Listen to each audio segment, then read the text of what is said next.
MDH की हल्दी मिर्ची धनिया करे कमाल। ये रंग दे, ये खुशबू दे, ये तीखा, ये कम पड़े। क्या निराला MDH मसाला। MDH की हल्दी मिर्ची धनिया करे कमाल। ये रंग दे, ये खुश।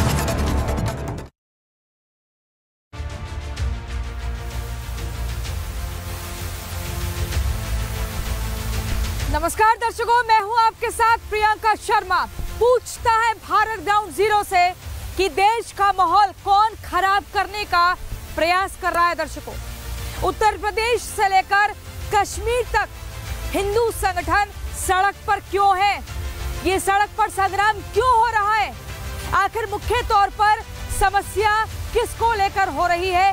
कौन है जो माहौल को खराब करने का प्रयास कर रहा है? पूछता है भारत ग्राउंड जीरो से।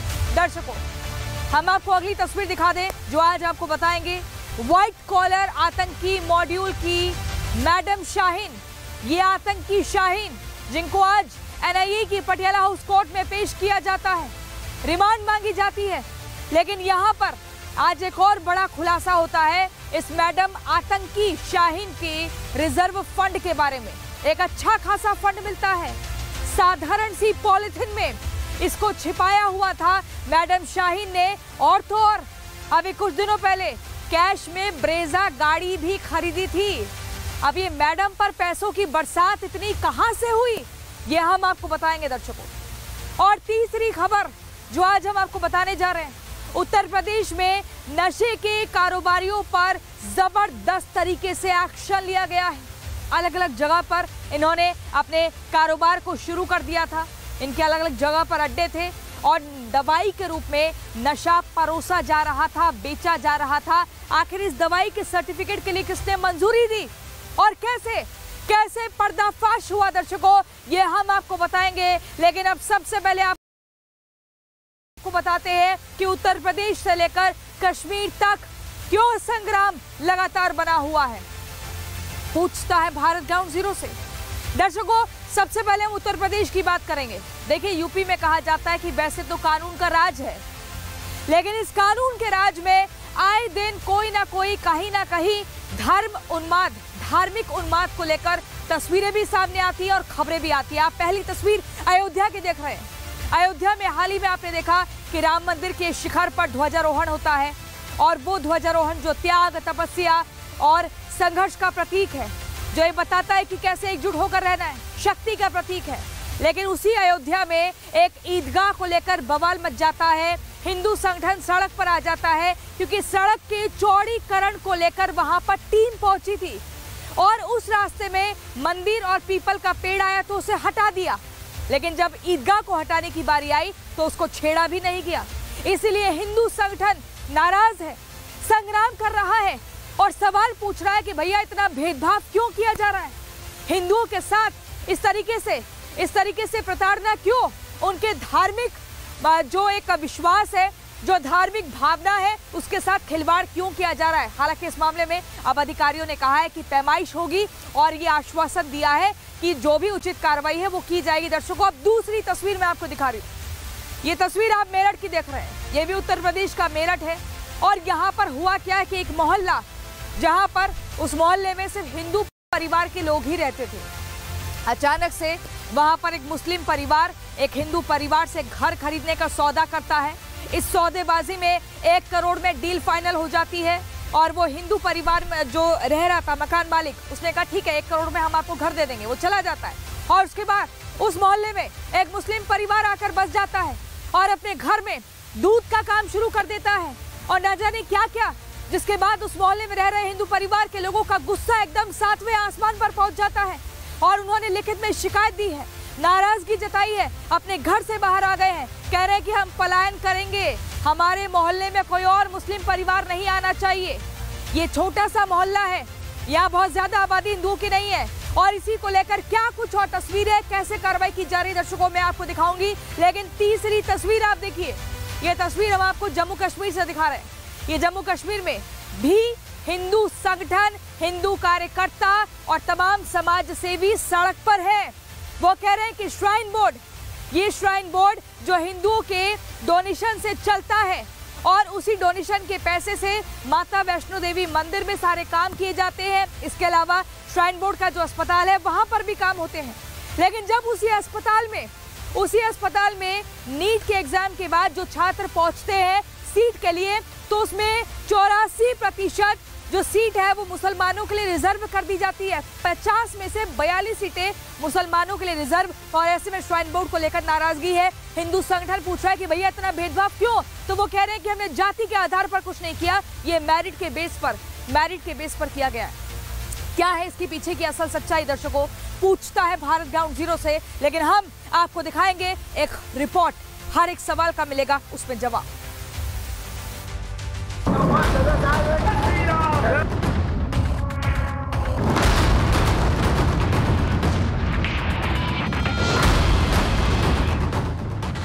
उत्तर प्रदेश से लेकर जम्मू कश्मीर तक मुद्दे अलग अलग हैं, लेकिन मुद्दों के केंद्र में है सिर्फ और सिर्फ मुसलमान। कहीं मस्जिद हटाने की मांग को लेकर हिंदू संगठन सड़कों पर है, तो कहीं एमबीबीएस की कुल सीटों में 84% सीटें मुस्लिमों को मिलने से हिंदू नाराज हैं, तो कहीं हिंदुओं के मोहल्ले में मुस्लिम परिवार के घर खरीदने पर बवाल मच गया है। सबसे पहले अयोध्या की बात कर लेते हैं। राम मंदिर के शिखर पर धर्म ध्वजा की स्थापना होते दुनिया ने देखी थी। वो धर्म ध्वजा जो त्याग, शांति और सामंजस्य का प्रतीक है। राम मंदिर पर धर्म ध्वजा लहरा रही है, लेकिन धार्मिक उन्माद अयोध्या का पीछा नहीं छोड़ रहा है। अयोध्या में एक ऐतिहासिक ईदगाह और मस्जिद हटाने की मांग को लेकर हिंदूवादी संगठनों और प्रशासन के बीच तनाव बना हुआ है। तहसील में हिंदू संगठन से जुड़े लोग धरने पर हैं और विवाद की जड़ में है एक सड़क का चौड़ीकरण। दरअसल अयोध्या में रोनाही ड्योढ़ी मार्ग के चौड़ीकरण का काम चल रहा है। दावा है सड़क को चौड़ा करने के लिए रास्ते में आ रहे मंदिर और बरगद पीपल के पेड़ों को तो प्रशासन ने हटा दिया, लेकिन रास्ते में आई ईदगाह को छोड़ दिया।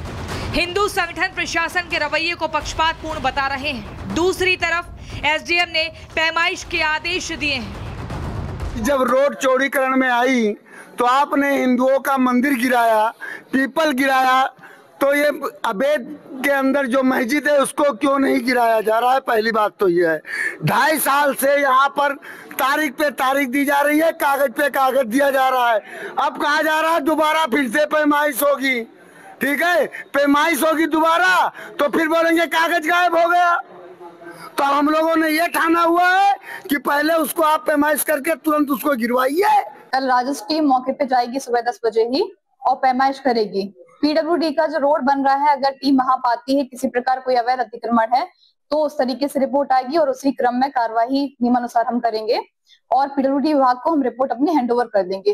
विभाग को जो भी हमसे सहायता चाहिए रहेगी हम उनको प्रोवाइड करेंगे। हम यही चाहते हैं और हमने लोगों को आश्वस्त भी किया है, अगर तब भी कुछ कार्रवाई नहीं होती है तब आप लोग कुछ कह सकते हैं। अभी तो यह है, इनको थोड़ा सा टाइम हम लोगों को देना होगा, तो अभी पुनः हम पैमाइश करवा लेंगे ताकि ऑन रिकॉर्ड चीजें रहें और किसी भी तरह की कोई अनियमितता ना होने पाए। अयोध्या में पैमाइश होगी और शायद मामला सुलझ जाए, लेकिन मेरठ का मामला कैसे सुलझेगा? दरअसल मेरठ की थापर नगर की गली नंबर 7 में ज्यादातर हिंदू परिवार रहते हैं और अब इस गली में एक मुस्लिम परिवार के घर खरीदने से हड़कंप मचा है। हुआ यूं, शाहिद कुरैशी ने अनुभव कालेरा से यह घर करीब 1 करोड़ रुपए में खरीदा था। घर में शाहिद ने दूध का कारोबार शुरू कर दिया, जिसे देख मोहल्ले के लोग भड़क गए। लोगों ने विरोध शुरू कर दिया। मौके पर हिंदू संगठन के कार्यकर्ता भी पहुंच गए, पुलिस को भी बुला लिया गया। लोग जिद पर अड़ गए कि या तो मुस्लिम परिवार से घर खाली कराया जाए वरना हिंदू गली से पलायन कर देंगे। दिक्कत ये है हमें कि यहाँ गुरुद्वारे निकलने का रास्ता है, ये रोक रखा है। सुबह यहाँ पे व्यापार करने, पहले भी वहाँ पे व्यापार करते थे, अब यहाँ पे करना शुरू कर दिया। अब सारी दिक्कत ये है कि अगर इंसान को जाना है कहाँ से जाएगा? ऊपर से फिर यहाँ पे गाली गलौज भी हो रही है। यहाँ पे रात को कई बार पुलिस को बेटी साहब ने भी फोन करा है, सबने करा। यहाँ बैठ के सामने दारू पी जाती थी और कई बारी, और ये थाना प्रभावी को भी पता है। मोहल्ले वाले ये चाह रहे हैं कि इस घर का फैसला हो और ये या तो परमानेंट बंद हो या जिसे लेना है वो ले। मकान ले लिया गया है दूसरे संप्रदाय में, तो पहले 2 महीने पहले विवाद हुआ था, तब इसका बयाना वगैरह सब वापस कर दिया गया था। अब जिनका मकान था ये निरस्कार लगा, वो रातों रात बेच के चले गए यहाँ से और दूसरे पक्ष को कब्जा दे गए हैं वो। अब यहाँ बहुत बड़ा बवाल हुआ था। इंस्पेक्टर साहब आए थे सदर थाने के, वो तो ताला लगा के वो चाबी अपने साथ ले गए हैं। बवाल के बाद मेरठ पुलिस एक्शन मोड में है और शाहिद कुरैशी से मकान खाली करा लिया गया है। साथ ही दोनों पक्षों को बैठाकर बीच का रास्ता निकाला जा रहा है। मुस्लिमों को लेकर बवाल तो जम्मू कश्मीर में भी जारी है। जम्मू में भी हिंदू संगठन सड़कों पर है, प्रोटेस्ट कर रहे हैं, नारेबाजी की जा रही है। जम्मू कश्मीर में विवाद श्राइन बोर्ड की फंडिंग से चल रहे माता वैष्णो देवी मेडिकल कॉलेज को लेकर छिड़ा है। दरअसल नीट का नतीजा आने के बाद देश भर के मेडिकल कॉलेज में एमबीबीएस की सीटों का अलॉटमेंट हुआ है। इस कड़ी में एमबीबीएस की 50 सीटें माता वैष्णो देवी मेडिकल कॉलेज के हिस्से में भी आई हैं और इन 50 सीटों में से 42 सीटों पर मुस्लिम कैंडिडेट्स को एडमिशन मिल गया है। सिर्फ 7 सीटें हिंदू छात्रों को मिली है और यही संग्राम का कारण है। प्रदर्शन का नेतृत्व कर रही वैष्णो देवी संघर्ष समिति का कहना है, जो श्राइन बोर्ड और जो मेडिकल कॉलेज हिंदुओं के डोनेशन से चलता है, उसमें 84% सीटें मुस्लिमों को कैसे दी जा सकती हैं? वो हिंदुओं के चढ़ावे से बनाई गई यूनिवर्सिटी है, तो वहाँ अगर इतने बड़े संख्या में एक ही समुदाय के लोग होंगे तो हिंदू कहाँ जाएंगे? जो एडमिशन जल्दी से जल्द खत्म किया जाए, क्योंकि इसका कारण यह है कि कोई भी ऐसा वातावरण ना बने कि जिसमें कुछ जो धर्म हमारे हैं वहाँ हमको बवाल मचे।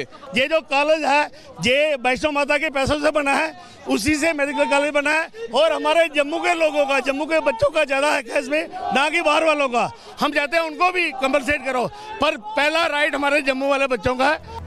पूरे विवाद पर श्राइन बोर्ड की सफाई पहले ही आ चुकी है। श्राइन बोर्ड का कहना है सीटों का अलॉटमेंट मेरिट के आधार पर किया गया है, ना कि धर्म और जाति के आधार पर। फिर भी विवाद जारी है। Bureau report, Republic Bharat. तो दर्शकों, आपने देखा किस तरीके से लगातार हिंदू संगठन परेशान है और उसकी मुख्य तौर पर वजह सिर्फ एक समुदाय है। आखिर क्यों बार बार इस समुदाय की वजह से हिंदू समाज के लोगों को परेशानी झेलनी पड़ती है और वो इंसाफ के लिए बार बार उन्हें सड़क पर आना पड़ता है, संग्राम करना पड़ता है, अपनी आवाज हुक्मरानों तक पहुंचाने के लिए इस तरीके का माहौल बनाना पड़ता है। लेकिन अगली तस्वीर जो मैं आपको बताने जा रही हूँ दर्शकों, ये बहुत ही खास है क्योंकि एनआईए के रडार पर अब 30 नए चेहरे हैं। आज जो हुआ वो मैं आपको बता दूं, व्हाइट कॉलर आतंकियों की जो सरगना है, जो आतंकी है, उनकी आज एनआईए की पटियाला हाउस कोर्ट में पेशी होती है और उस पेशी के दौरान 10 दिनों की रिमांड और बढ़ा दी जाती है। ये तस्वीरें हम आपको ऑन एयर लगातार दिखा रहे हैं। आपको मैं बता दूं, इन तस्वीरों में आप देखेंगे कि कैसे आज जब पेशी हुई, यहाँ पर देखिए ग्राफिक्स हम आपको दिखा रहे हैं। पेशी होती है, 7 आतंकी कोर्ट में पेश किए गए, 7 आतंकी। कोर्ट ने सभी आतंकियों की एनआईए रिमांड बढ़ा दी है। 10 दिनों की रिमांड को बढ़ाया जा चुका है। मुजम्मिल शाहीन, मुफ्ती इरफान अहमद और आदिल अहमद को पेश किया गया था। साथ ही एनआईए ने आमिर, दानिश और शोएब को भी कोर्ट में पेश किया था। दर्शकों, आपको ये बता दूं, इस पर एक और बड़ा अपडेट ये है कि दिल्ली पुलिस ने अब प्राइवेट अस्पतालों को एक सख्त निर्देश दिया है।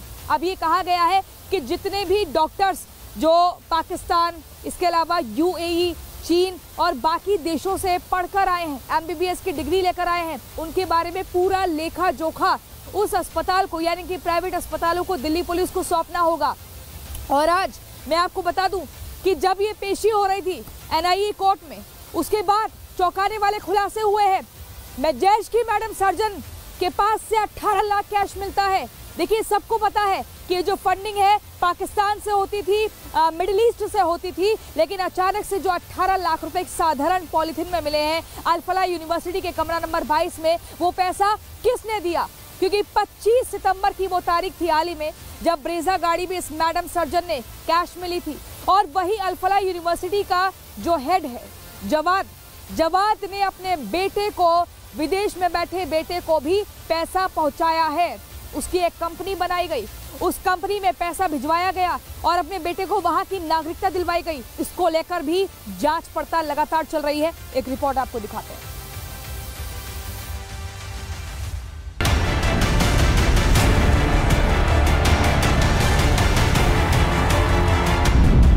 दिल्ली में लाल किले के पास धमाका करने में शामिल आतंकी शाहीन उर्फ जैश की मैडम सर्जन हो या फिर आतंकियों का launching platform Al Falah university,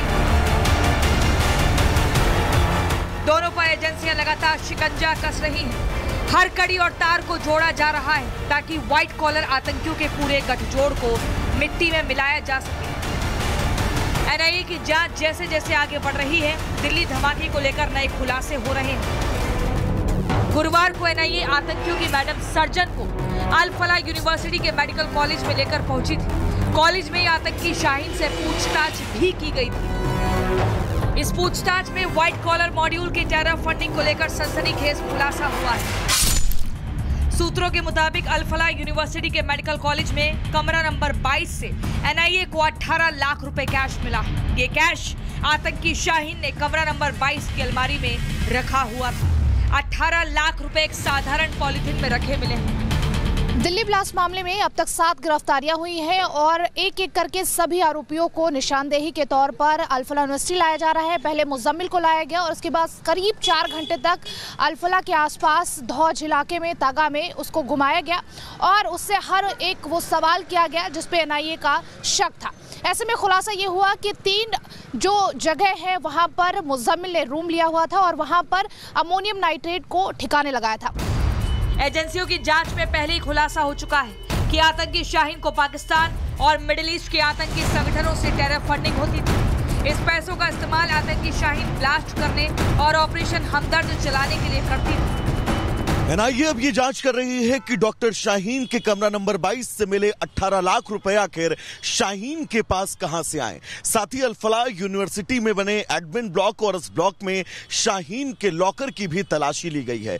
Delhi में हुए धमाके से कुछ दिन पहले यानी कि 25 सितंबर को जिस ब्रेजा कार को डॉक्टर शाहीन ने खरीदा था, अब एनआईए को यह भी शक है कि इस कार की खरीद फरोख्त में जिस कैश का इस्तेमाल किया गया वो पैसा भी टेरर फंडिंग का ही है।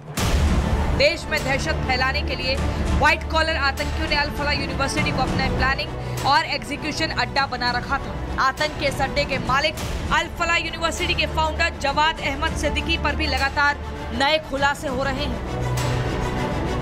जांच में जवाद सिद्दीकी का विदेश कनेक्शन भी सामने आ गया है। रिपब्लिक भारत के हाथ जो कागजात लगे हैं उसके मुताबिक जवाद अहमद सिद्दीकी ने अपने बेटे अफाम अहमद के नाम से यूके में कंपनी बना रखी थी। साथ ही बेटे को ब्रिटिश नागरिकता भी दिलाई थी। एजेंसियों को शक है कि अल फलाह में धांधली वाले पैसों को अफाम अहमद सिद्दीकी की कंपनी में डाला जाता था। ईडी अब अफाम अहमद की कंपनी में पैसों के इन्वेस्टमेंट की जांच करेगी। जांच एजेंसियों ने अल फलाह यूनिवर्सिटी के 30 डॉक्टर्स के बयान भी दर्ज किए हैं। इन 30 डॉक्टर से आतंकी उमर समेत व्हाइट कॉलर आतंकियों के पूरे मॉड्यूल पर सवाल किए गए हैं।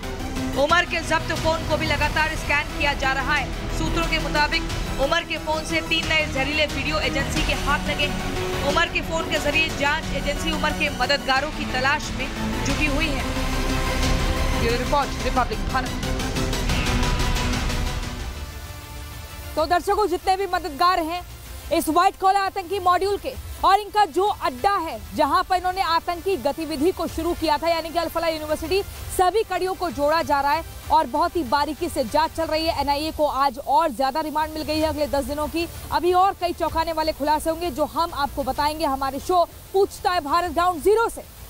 दर्शकों, मैं अगली खबर आपको बता दूं।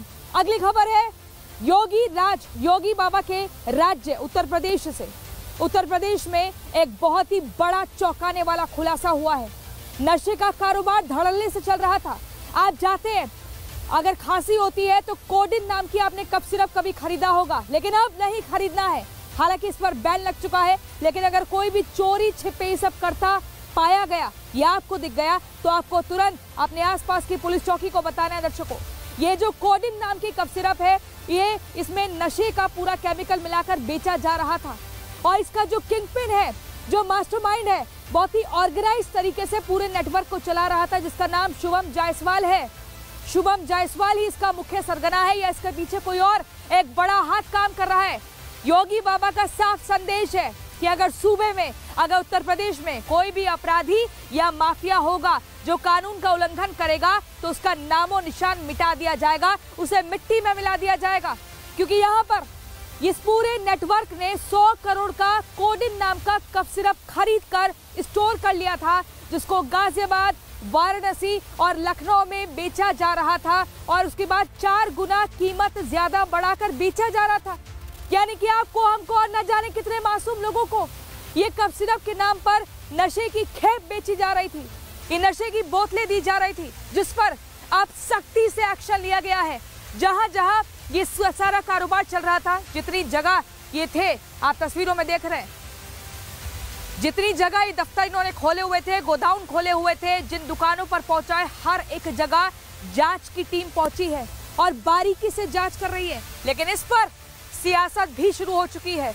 अखिलेश यादव भी एकदम बढ़ चढ़कर इस पर बोल रहे हैं। क्या कुछ है, पूरी जानकारी इस रिपोर्ट में देखिए।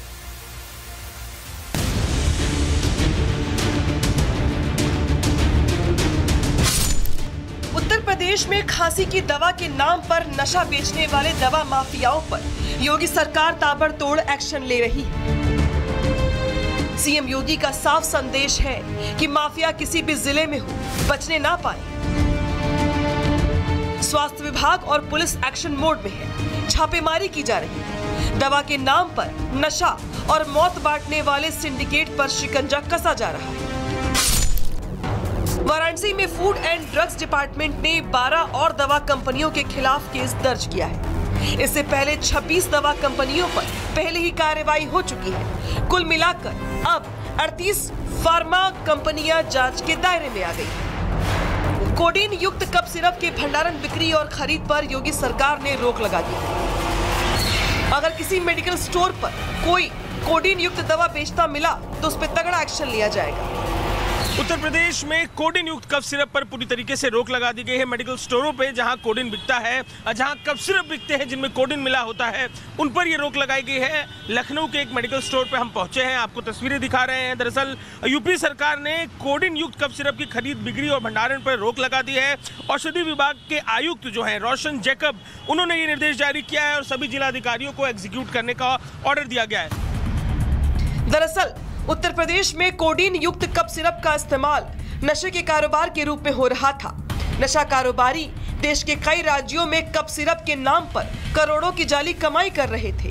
बेहद ऑर्गेनाइज तरीके से कोडीन युक्त कफ सिरप की अवैध तस्करी और बिक्री चल रही थी। यूपी एसटीएफ इस ऑर्गेनाइज्ड नेटवर्क के मास्टरमाइंड शुभम जायसवाल के करीबी अमित सिंह टाटा को गिरफ्तार कर चुकी है। अमित सिंह टाटा ने पूछताछ में जो खुलासा किया है कि कोडीन युक्त कफ सिरप का काला कारोबार देश के कई राज्यों में फैला था। यूपी, बिहार, पश्चिम बंगाल और झारखंड में नशे के लिए दवा की सप्लाई हो रही थी। इसके अलावा ये गिरोह नेपाल और बांग्लादेश में भी नशे के लिए कोडीन युक्त कफ सिरप की सप्लाई कर रहा था। सूत्रों के मुताबिक यूपी एसटीएफ की गिरफ्त में आए शुभम जायसवाल के राइट हैंड अमित सिंह टाटा ने यूपी एसटीएफ की पूछताछ में खुलासा किया है कि शुभम जायसवाल ने फर्जी कंपनी रजिस्टर्ड करवाकर 100 करोड़ रुपए की कफ सिरप खरीदी थी, जिसे वो 4 गुना कीमत पर बेच रहा था। इस काले खेल में दवा कंपनी के अधिकारियों की भी मिली भगत थी। तस्कर बंद हो चुके मेडिकल स्टोर के नाम पर कोडीन सिरप खरीदते थे और कफ सिरप को लखनऊ, गाजियाबाद, वाराणसी जैसे शहरों के गोदामों में स्टॉक किया जाता था। सवाल ये है कि नशीला कफ सिरप बेचने का किंगपिन सिर्फ शुभम जायसवाल है या उसके पीछे कोई बड़ी ताकत काम कर रही है, और ये किंगपिन कब तक पकड़ा जाएगा। इस बीच दवा माफियाओं पर हो रहे एक्शन को लेकर सियासत भी खूब हो रही है। जमाना सीबीआई का नहीं है, ये जमाना बुलडोजर का है। बुलडोजर कहाँ है? बुलडोजर कब चलेगा? ये जमाना सीबीआई का नहीं है। कफ सिरप मामले में आरोपियों से पूर्व सांसद धनंजय सिंह का नाम भी जोड़ा जा रहा है, जिसको लेकर आज धनंजय सिंह ने सोशल मीडिया पर पोस्ट कर विरोधियों पर बदनाम करने का आरोप लगाया। धनंजय सिंह ने लिखा कि भ्रम फैलाने के लिए ये विरोधियों की साजिश है। राज्य सरकार मामले की जांच करवा रही है, लेकिन व्यापक जांच सीबीआई से करवाई जाए, जिससे प्रकरण की सत्यता सबके सामने आ जाएगी। साथ ही दोषियों के विरुद्ध सख्त कार्रवाई सुनिश्चित हो। कफ सिरप सिंडिकेट से जुड़े आरोपियों पर एक्शन हो रहा है, लेकिन सवाल ये है कि नशे के कारोबार से जिन दवा माफियाओं ने हजारों करोड़ रुपए कमा लिए, क्या उनके घरों पर भी बुलडोजर चलाया जाएगा? Bureau report, Republic Bharat.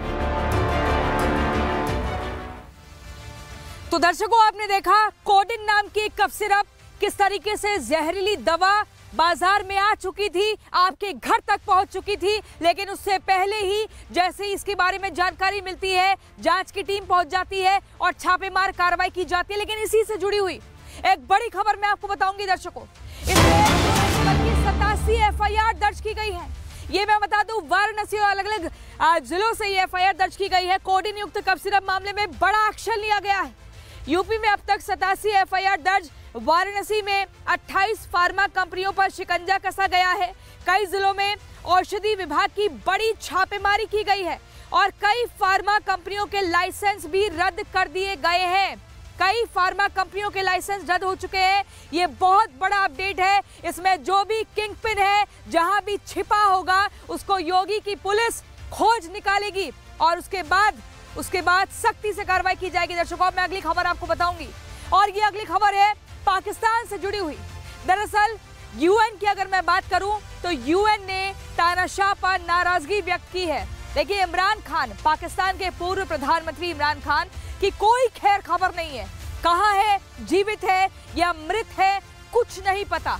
लेकिन मुल्ला मुनीर लगातार अपने तमगे बढ़ा रहा है, अपनी पावर, अपनी शक्ति को बढ़ा रहा है और उसने हाल ही में खुद को CDF घोषित कर दिया है, chief of defence staff force, ये घोषित कर दिया है। दर्शकों, मैं आपको बता दूं ग्राफिक्स के जरिए, अब इसको लेकर संयुक्त राष्ट्र ने नाराजगी जताई है।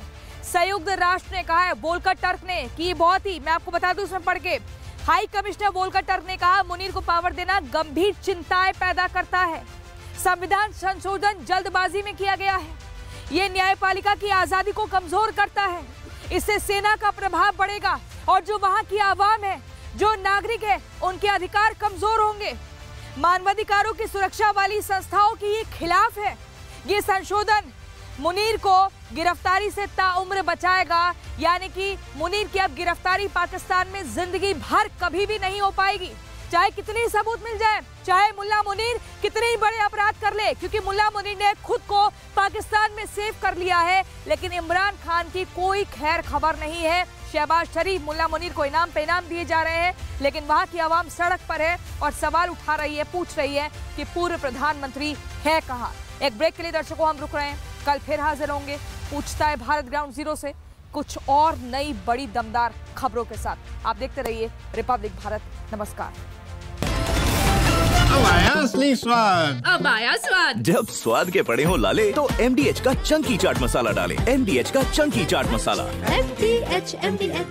अब आया असली